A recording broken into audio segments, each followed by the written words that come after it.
4 unit ruko di Komplek Pasar Ikan Lama, Kecamatan Kota Juang, Kabupaten Biren, hangus terbakar. Kebakaran tersebut diduga akibat korsleting listrik.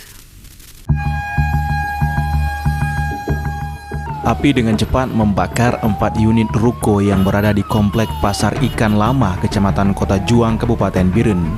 Setelah 1 jam proses pemadaman, dengan dibantu 6 unit mobil pemadam kebakaran, api berhasil dipadamkan.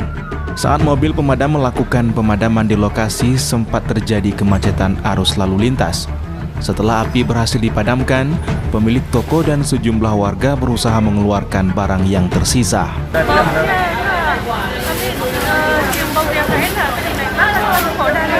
Gimana itu api muncul? Dari atasnya mulai atas kan? Di atapnya muncul? Di atap ya?